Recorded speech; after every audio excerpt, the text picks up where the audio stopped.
Welcome to Evidence Based, a new Harbinger psychology podcast. I'm your host, Cassie Stossel. On today's episode, we're discussing adverse childhood experiences, also known as ACEs.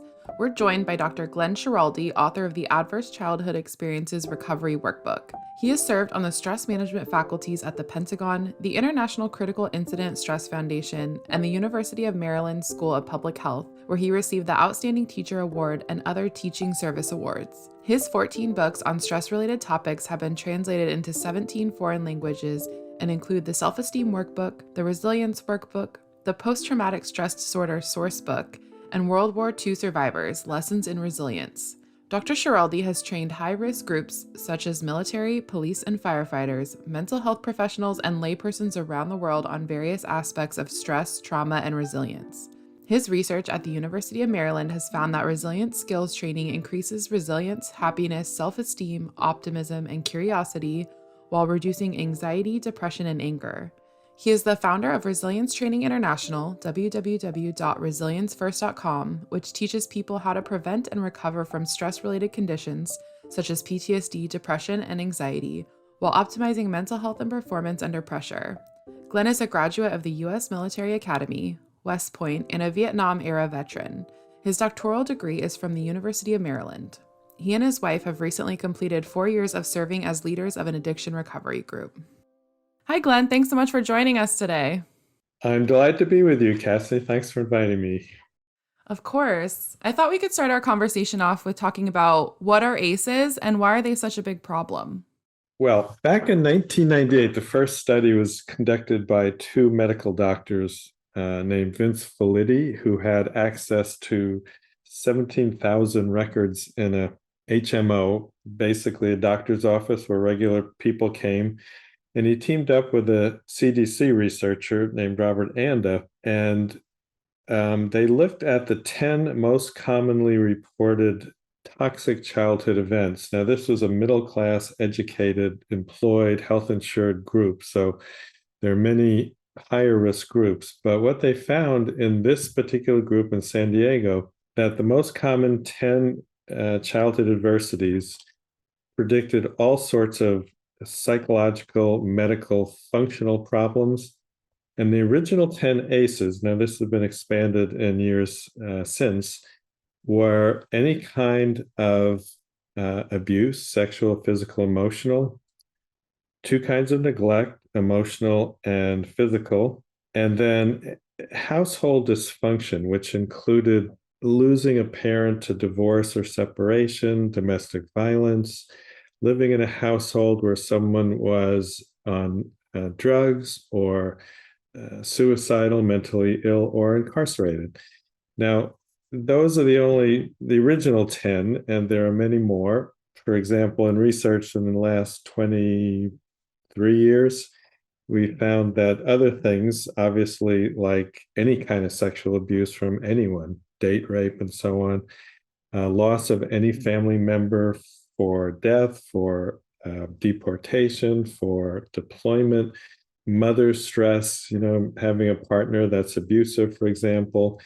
And basically what they found is, in the original research and research since, pick a psychological disorder from depression to PTSD to anxiety, ADHD, self-esteem, suicide, smoking, and then a whole range of medical problems. Again, if you just pick a medical problem, it's probably predicted by adverse childhood experiences. And then functional problems like trouble with jobs, earning, keeping jobs, multiple marriage and divorces. And what they found was that ACEs predict these problems in a stepwise manner, which is to say that once your ACEs get to be 4 or more, the likelihood, the risk of developing these problems typically goes up 2 to 5 times, even higher for certain things like suicide and ADHD and drugs. If you have 6 or more ACEs, the risk of dying 20 years earlier increases, which is interesting because you find a similar figure with cops who have a lot of ACEs, and we don't really talk about childhood vulnerabilities. But in a nutshell, the more ACEs we have, the more likely we are to suffer well into adulthood if we don't intervene and change that original wiring from childhood. Well, and you mentioned these ACEs scores. Can you talk about how someone might find out how many ACEs they have? Yeah, there's a standardized test. It's in the workbook that Flitty and developed.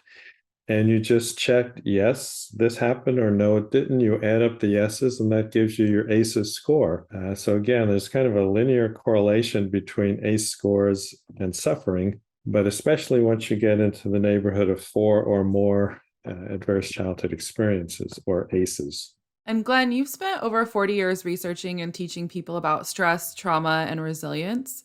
How has your experience informed your work, inspired your work, and how did you get to work on ACEs? I graduated from West Point, and I was an officer in the Army during the Vietnam era. And I saw friends coming home from the war with post-traumatic stress disorder, had no idea how to help. And after my 5 years of active duty, I taught in the public schools for 3 years and saw kids suffering from suicide and rape and abuse and parents divorced. And you could see it, but again, I had no idea how to help. And so I ended up going to the University of Maryland for my doctoral program that had a very good stress management track. And back then, this was in the 80s, we talked about stress biomedically from the head down. In other words, you get physical arousal, and here's how you reduce the arousal.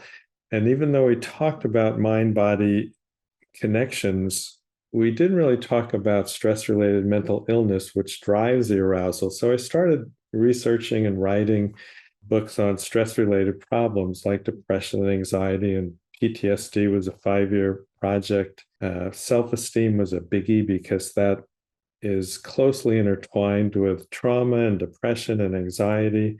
And then the most recent book was this workbook called the Adverse Childhood Experiences Recovery Workbook. And all the studying I've done kind of comes together for this one, because what we typically do is we'll say, okay, you're in combat, and let's talk about your combat trauma. Or you've been raped, let's talk about the recent rape, which might have happened when you're in your 20s, and given much less attention to these underlying root causes of much adult suffering. The joy in writing this workbook is it's brought together so many healing elements that I was able to learn when I worked in the stress managed faculties at the university and the Pentagon, and a foundation that works with high risk groups like firefighters and cops and military. And what I find is that what works for that group works for just about anybody, because war, combat, high stress situations, a metaphor for life. And we learn so much by studying people who've come out of these traumatic experiences, whether it be rape or sexual abuse or combat, police work, and so on. Absolutely. And you mentioned a few of the mental health consequences of unresolved ACEs. Can you talk about some of the physical health consequences of not resolving those? Yeah, it turns out that ACEs predict things like obesity or chronic pain, sleep disturbance, diabetes, a range of autoimmune disorders like MS and rheumatoid arthritis, respiratory disease, Alzheimer's, even heart disease and cancer. Fractures from accidents go up. And my guess is that list is going to be much longer the more we study this, because just about everything that's been studied seems to increase after exposure to these childhood experiences. One thing I found interesting while reading your book is you talked about core beliefs. And I wanted to ask a question about how do ACEs impact someone's core beliefs? There's so much to that question. Let me try to explain the principles. The brain develops in a very interesting way.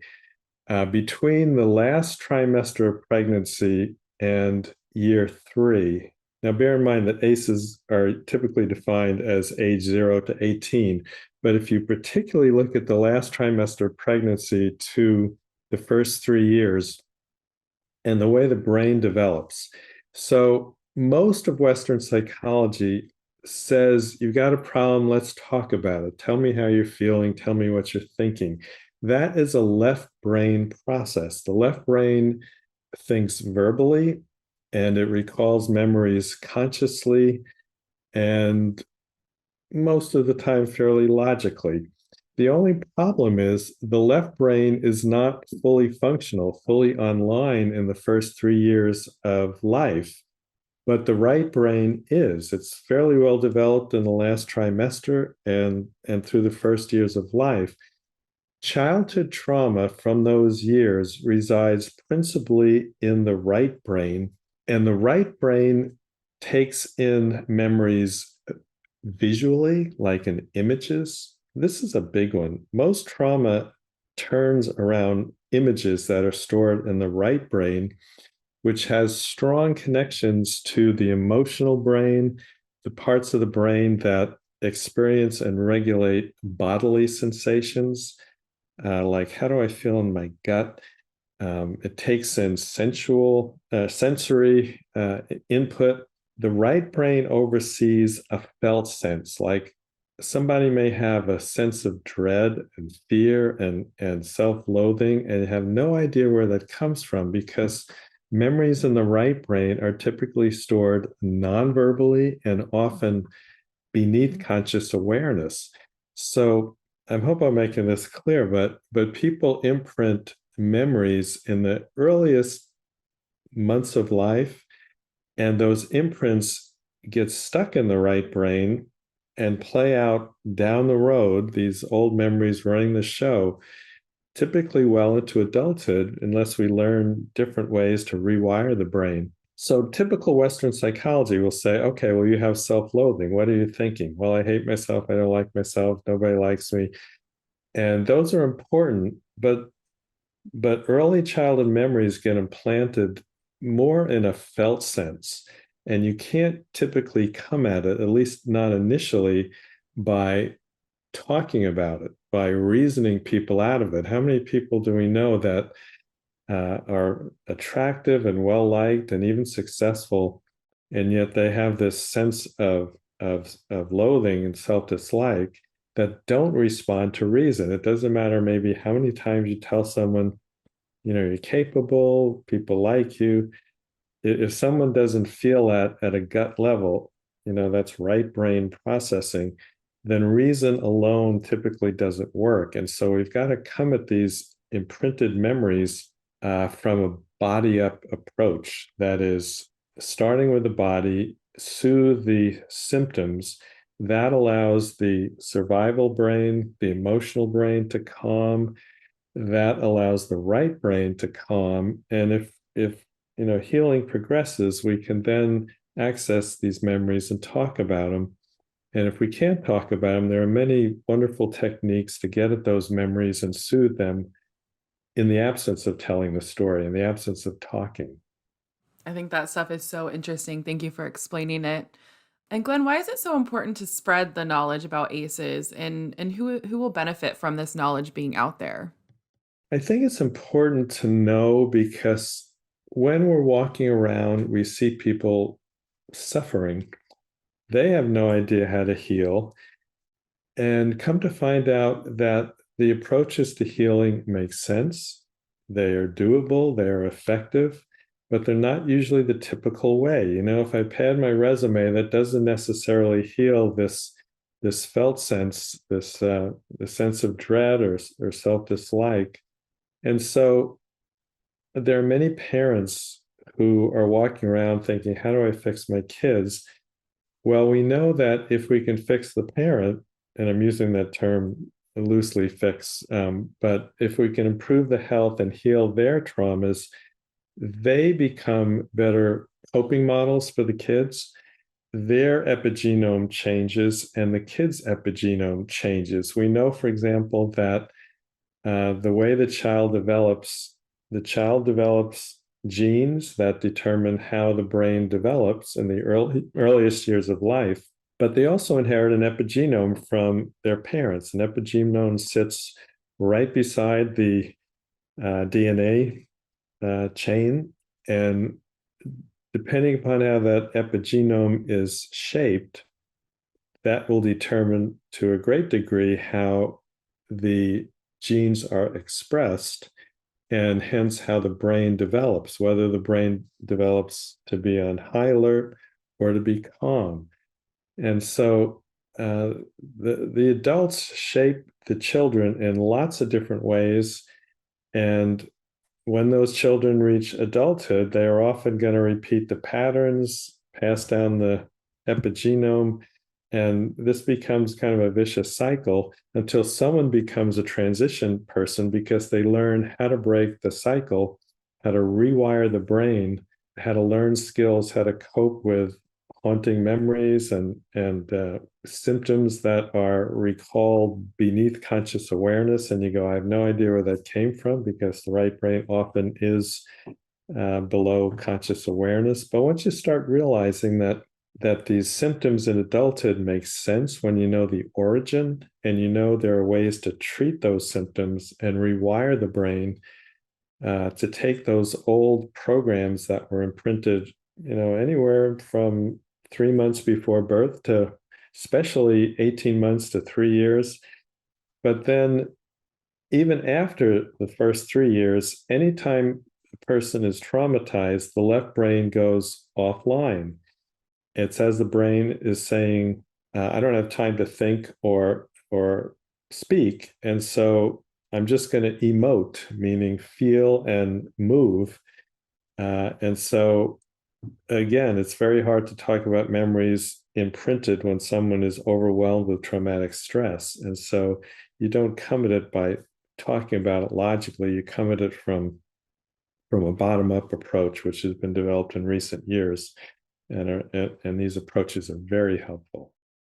Well, it seems like a good promise that if people are able to begin working through their ACEs, that they can break the cycle with the next generation and leave them to have better off than they had it. Yeah, that's the hope of healing. That's why I love this topic. And once I started to get my arms around the stress related conditions like depression and anxiety, and that I started writing about trauma and teaching people about it. And then this is kind of the last piece of the puzzle. How do you resolve and settle those childhood memories that are running the show in adulthood? Absolutely. And what is keeping us from healing those ACEs? Well, a number of things. I think one thing is we think I'm an adult now, I should be able to get past the past. And often we can, but a lot of times we don't because we don't have the skills. They're not the skills you learn in school. Just study hard and think logically. I heard the comment that anger management, for example, works really well until you're angry. And that's a nice metaphor that once those old emotional memories start kicking in, logic doesn't fix it.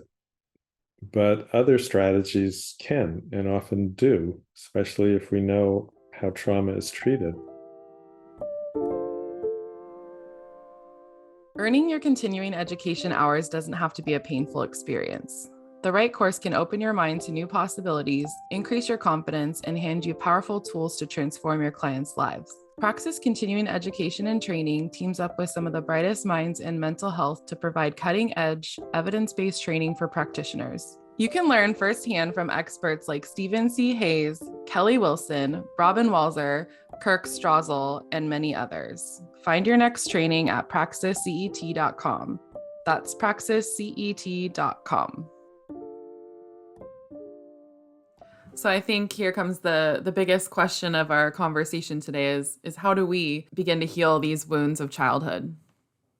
Well, there's an 8-step model that I've developed for healing. And the good thing about it, that may seem a little daunting, but once we learn the healing steps, these are steps and skills that help us cope with life in general. So it's a wonderful learning pathway. The first 4 steps have to do with preparing the brain to heal. The next 2 steps deal with reworking the memories that are stored primarily in the right brain. And then, because life is about more than healing, more than suffering, the remaining steps have to do with creating joy, creating a happy life, a satisfying life that's relatively free of, baggage from the past. So we could talk forever about these skills, and there are so many that I've tried to outline in the book in a way that people can use these skills, knowing that many people will not seek professional help, which, by the way, is really important. I think if somebody's been overwhelmed with traumatic stress, by definition, it means it overwhelmed our coping resources. And so it's good to have a trauma specialist. But for a variety of reasons, people won't get needed therapy because of cost or stigma or ignorance of what happens. Or sometimes it's just really hard to find a good, well-trained trauma specialist. And so I wrote this book primarily to help people know what can I do myself, and secondarily for mental health professionals who will use these principles in the healing process, and then for lots of other people, for pastoral counselors and coaches and teachers.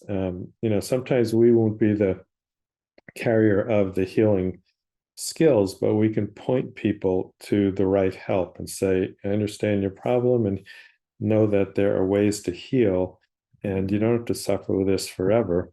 So the basic principle here is when we are in what I call a resilience zone, where stress arousal is neither too high nor too low, everything works the way it's supposed to. The left brain is online, so we're capable of thinking and talking. Arousal, when it rises for stress, the nervous system is balanced, and so it brings it down. Everything's working together in the body, and all parts of the brain are online. But once we get traumatized, 70% of the time, people kick up into a hyper arousal, where we're over aroused. And that's where the left brain goes offline because of the immediacy of survival. Cortisol increases, and that causes all sorts of problems. And then if you're stressed long enough, then you go into the hypoarousal, where we start to shut down, numb out, freeze, dissociate, all these other problems. And the good news about seeing that model, people realize, well, I'm not weird, I'm not crazy. It's just there's a biology of trauma.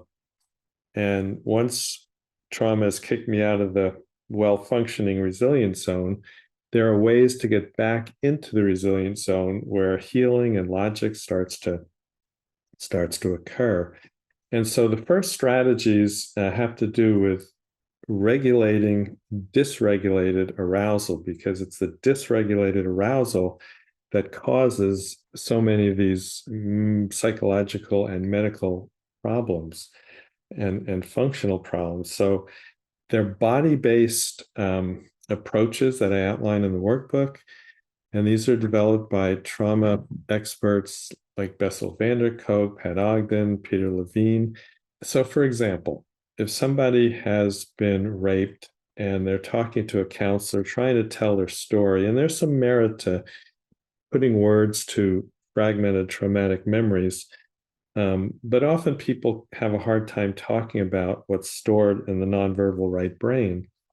And so if they start getting really upset, a skilled clinician will say, I tell you what, how about, I notice you're getting tense in the shoulders and you're getting white in the face. How about let's put the storytelling aside, the left brain verbalizing, and let's work on the body. Let's just calm the body so we can get back into the resilience zone. For example, a very simple, powerful skill is kneading, Kneading, where you just put a hand on a wrist, say, and figure out a way that feels good to squeeze it, and notice what happens when you do. Track your body. All of the body-based bottom-up skills involve tracking, because when we track what's going on in the body, that calms the body, it gets us back into the resilience zone, or all parts of the brain, including the parts that help us feel connected to our emotions and ourself and so on. So squeeze in a way that feels good. Notice whether it's a deep or a shallow squeeze, a gentle soothing, or a mechanical, quick and slow, and so on. track what happens when you release, move your hand up your forearm an inch, do it again, track, do it again, moving up your hand and releasing, and track, move your hand down.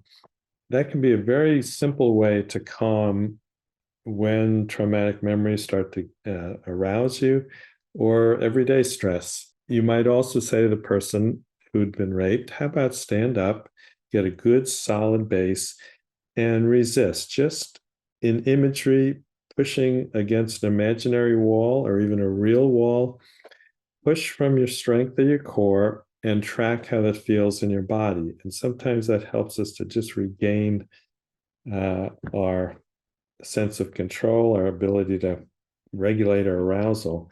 Once we've learned those kind of skills, and there are many of those bottom-up skills, we then learn skills to regulate emotions, because strong emotions will maintain physical arousal. And we've learned, for example, at Mindfulness Skills, when you bring compassion to your suffering rather than try to kill them with painkillers or addictions, that the PTSD symptoms, the pain goes down, the anxiety, the depression goes down, shame even goes down, cortisol goes down. And so a lot of the symptoms that cortisol causes, like immune system problems and sleep problems, get better. And I was thinking the other day, you know how when you grow up, you hear the term kiss it better? There is evidence that when you show kindness and love, that oxytocin is produced, and that counters the effects of cortisol. There are eye movement skills and tapping skills, which are developed by trauma researchers, that can be applied in a self-help way just to calm down. Michael Singer has developed a pass-through technique that's a very nice application of the basic mindfulness ideas, which says, we're deeper than our thoughts, our emotions, our physical symptoms. Just watch them, hold them in kindness, let them pass through your heart, and then shift your awareness to something pleasant.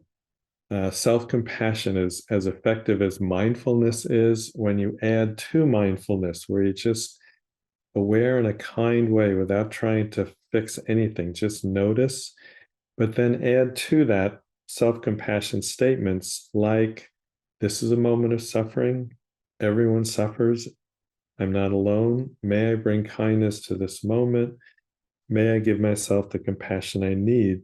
That can be a very effective way to calm down. And we're going to use all of these skills later in the comprehensive healing approach when we try to rework our haunting memories from childhood.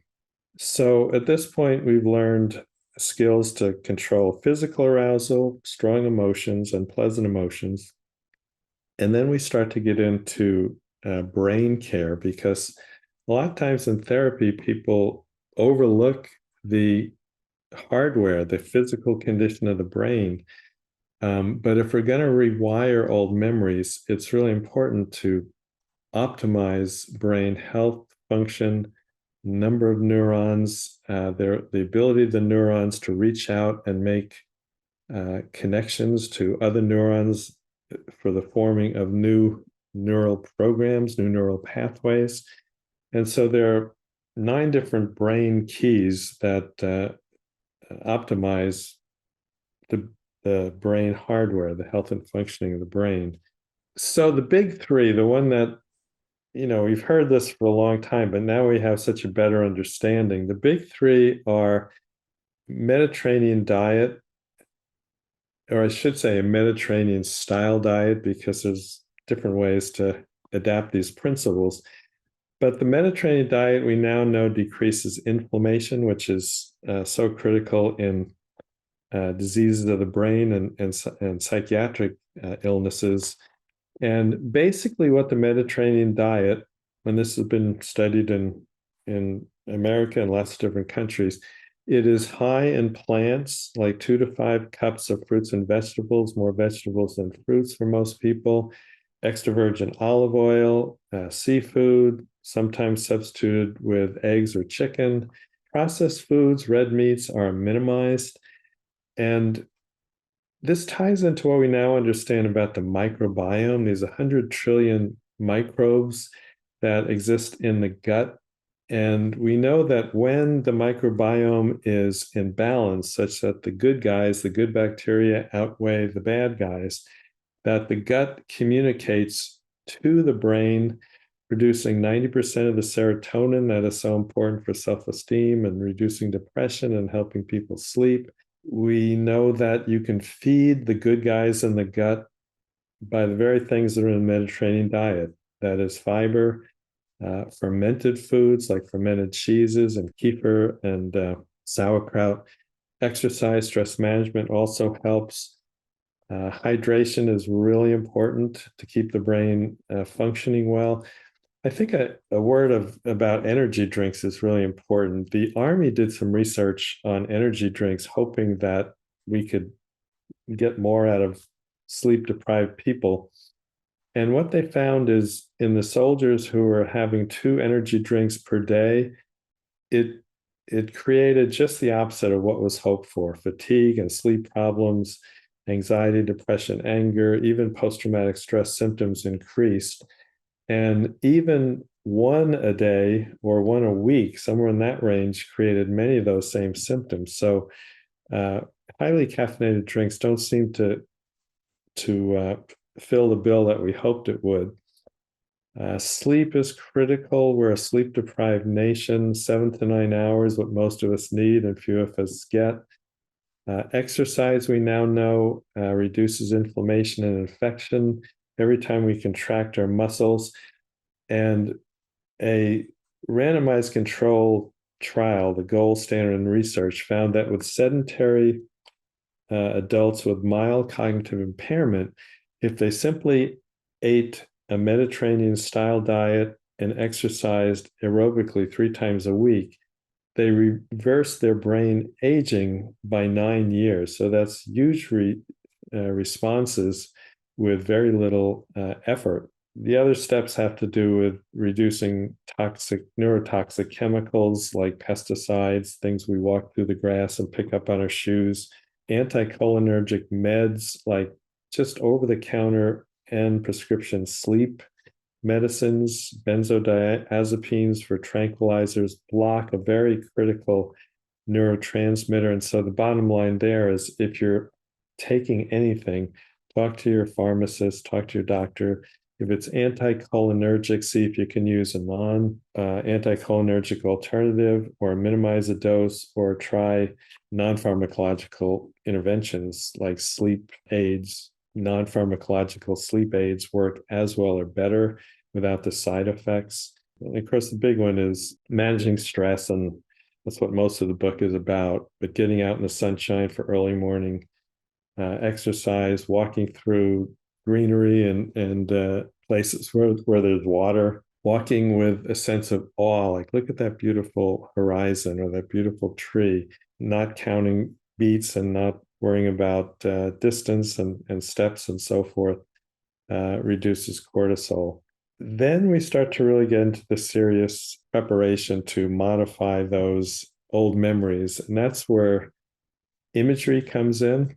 And let me just pause here, see if Cassie, you have any questions or comments so far. Yeah, first I want to say what feels really hopeful is out of every one of these interviews I've done, which is, upward of 30 now, there is a common thread of these very common sense things that do really impact the brain and mental health, including the exercise, the sleep, the eating. And I think that is really hopeful because those are changes you can implement immediately and begin to work on. So I really appreciate that full body approach. And then you were about to mention imagery, and I was really curious after reading your book why imagery is so powerful because it is a huge chunk of the book. Yeah. So imagery is targeting the right brain, which is where most of this stuff is playing out. And so what imagery does, it doesn't yet directly modify the imprinted memories from childhood, but what it does is it creates new neural pathways, positive pathways that can help strengthen the brain and prepare us to weave those positive memories into the new neural pathways when we eventually change those old childhood imprints. And so there's basically two ways to do that. There is imagery to rework attachment experiences. If a child is lucky and they had a caregiver who communicated love and protection and interest and joy in being in that child's presence, then they form what's called secure attachment. But insecure attachment teaches just the opposite. The child, again, non-verbally in the earliest months of life, can pick up on a look of disgust by the caregiver, a look of anger, and is not old enough to say, well, that's just mom having a bad day or dad having a bad day. They internalize that as a felt sense. I'm not wanted, I'm not loved, I'm not good enough. And so imagery starts to create a parallel pathway along those negative neural pathways. And so attachment imagery, you can go back to in utero and say, can you imagine just being in the mother's womb? The mother's at peace, she's humming, she's at peace with her life, and that gives you a sense of peace in your life. You can do attachment imagery in the earliest months of life where you imagine being cradled by a loving caregiver. And not so much the words, but the tone of the voice that the child picks up from the caregiver, the skin-to-skin contact, feeling safe, feeling enjoyed. You can create that in imagery because anything is possible in imagery. There's another kind of imagery that takes the older, wiser adult who then visits the newborn and provides what that newborn needed.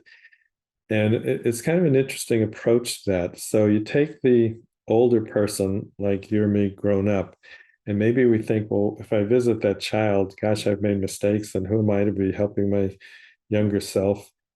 And the child doesn't care about any of that. All they care about is they feel safe and protected and enjoyed. And think about how that realization impacts us as older adults. And so you go back to that suffering child and you provide what was needed. Maybe it's an embrace, maybe it's reassurance or physical protection. And then you can carry that child forward knowing that there's at least one person, yourself, basically. This is all about one person who will take care of you and nurture you. So there's lots of different imagery exercises that are described in the workbook, and some of those have to do with reworking shame. And that comes a little bit later, though. And so there's a technique that's been developed called a float back strategy, which is really, I think, brilliant. What you do is you start by soothing and settling recent memories that trigger the old traumatic childhood memories. So, for example, let's say a woman gets in an argument with her spouse, and his anger reminds her of her critical, abusive father. And so what you do is you go to the argument and say, okay, let's just soothe and settle that using all the skills the person has acquired so far, self-compassion, mindfulness, eye movements, tapping, and so on. And once that is reasonably soothed, you say, okay, now let's just trace back to the earliest time when you can remember feeling similar bodily sensations and emotions. Again, we're going in the bottom-up way, dealing with what's going on in the body and the lower brain, and go back to that early memory. And you can throw images in there, which is, a face you saw and a scowl and so on, and soothe and rework that using all your skills that you've learned. Tell yourself this is just an old memory, use your tapping. You can even time trip back to there where the older, wiser you meets and has an affinity for that younger, vulnerable child and provides what that child needed. And then you track what's going on, having done all that. The other way to do a float back is to start with a shaming word like inadequate. And just that word may stir up feelings, and you go, where's that coming from? Well, you soothe the feeling and the related sensations, and then you trace back to the first time where you felt those sensations and soothe that, again, using your old healing skills. So those are some two tangible skills that can help to get to the root of the problem. And then the whole next section of the book deals specifically with imprinted shame and skills to counter that shame. I think what's interesting about that process is it seems to require a curiosity for you to explore where those things are coming from as they come up for you. And a nice promise that you can sort of, through this imagery and through this work, go back and reparent your inner child in a way that is soothing and comforting. Yeah, and I used to hesitate to say this because it sounded unscientific, but love is what heals. And we know biochemically what love does in terms of oxytocin and so on. And so we're not talking about some touchy-feely stuff. We're talking about well-documented scientific approaches to healing. Shame and harsh criticism doesn't work. We know that from the research. But encouragement, kindness, love, that does. And that's a skill to learn. And it's a skill that a lot of people don't grow up with. And so it does take some effort, some time, and some kindness. I need a little time to learn this and go easy. Definitely. And I feel like I should have you back on a whole episode to talk about shame because I find that really interesting. But Glenn, are there any bright sides to ACEs? Well, the bright side is suffering's not all bad, and we can learn as we heal, we become resources for others. I can help you so much better. I personally feel like having researched and taught this for so long that I'm so much better able to help people. And so we become better. Sometimes we become kinder, more empathic. And the good side of this is these are learnable skills. It's not, suffering is not a reflection of who we are. It's maybe just a signal to learn some great new skills that I never learned. And I think what's wonderful now is we now know some really good ways to help people. PTSD wasn't even formally diagnosed until 1980. The diagnostic criteria came out. And we, back then, had very little idea how to help people heal from traumatic memories. And now, in a relatively short period of time, we've got lots of really effective strategies that are wonderful. Yeah, it's very hopeful. What advice do you have for someone sort of beginning their journey to this recovery?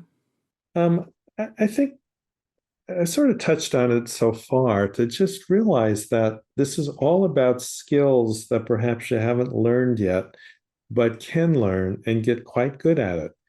It's not a reflection of character weakness, but it is a reflection of, hey, there's some skills that I could really use. If it were a golfer who needed to learn skills, they'd get a new coach and learn some skills that maybe remedied flaws in the swing, say, that he wasn't aware of. I want to say one thing about getting professional help. There are new treatments that are very, very good. And some of these don't take years of therapy like Freudian approaches do. There's one that I'm particularly impressed by, and that's called accelerated resolution therapy. And it works with the right brain. Basically, all of the principles we've talked about, it starts with the image. One of the assumption is that trauma resides most of the time in an image, not words, not thoughts, but in a right brain image. And it starts by bottom up. Let's process and settle the physical sensations and the emotions. And then let's take that image, because every time you bring up aspects of an image and all of its associated sensations and symptoms, the brain can modify that image. If you just leave it stuck in the right brain deeply, nothing changes. But if you bring up the image to awareness, soothe it with eye movements, and then help a person erase and cover and replace that image, and then help them envision a new life of relative normalcy, a satisfying life. A skilled art therapist, accelerated resolution therapy, can do that often in less than 5 1-hour sessions, and often in 1 or 2 sessions. Now that, may be more complex for, long-standing trauma, but The research so far is very, very encouraging. If I were going to recommend one type of therapy, that would be great. And then those skills we've talked about so far, all the skills we've talked about so far, buttress what happens in that therapy session and gives people lifelong skills. Yeah, wonderful. And as we wrap up, do you have any final thoughts for the listeners? Yeah, and I'll just say it again, and I love to say this, that you don't have to suffer for decades with traumatic memories. There is help, many skills that you can do on your own, many skills that can be taught by a skilled trauma specialist in terms of mental health professionals. There is hope on the horizon. I think that's so wonderful to know. Think about what our loved ones have gone through in terms of drug addictions and sleep problems and nightmares, that are driven by these unresolved traumatic memories. Now we're starting to get a grip on how to heal from these memories, and that's really good news. Yeah, thank you so much, Glenn. This was such a great conversation. I think a lot of people will learn a lot. I know I did. Well, thank you, Cassie. Thanks for inviting me and giving me a chance to share what I love to share.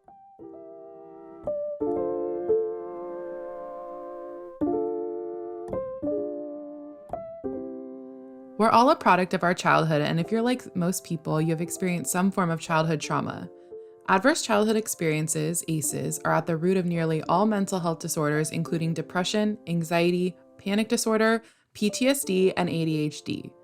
Memories associated with ACEs imprint on a child's brain and can manifest themselves mentally and physically throughout adulthood, even decades after the traumatic incident.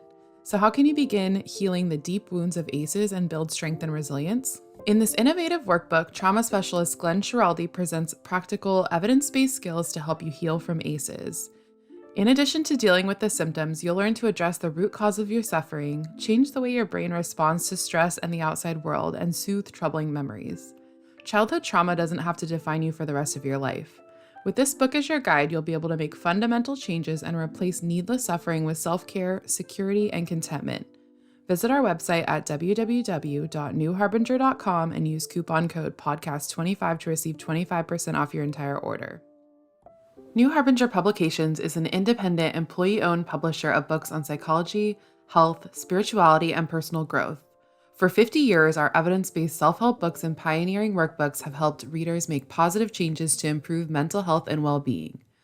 Founded by psychologists Matthew McKay and Patrick Fanning, New Harbinger is proud to be an employee-owned company. Our books reflect our core values of integrity, sustainability, compassion, and trust. Written by leaders in the field and recommended by therapists worldwide, New Harbinger books are practical, accessible, and provide real tools for real change. Help your clients achieve lasting emotional balance with the DBT Skills Mega Bundle from New Harbinger Publications. This essential collection offers everything you need to effectively deliver dialectical behavior therapy in your practice, including a set of 8 exclusive microskills videos to help improve client motivation in treatment. Visit newharbinger.com for more information.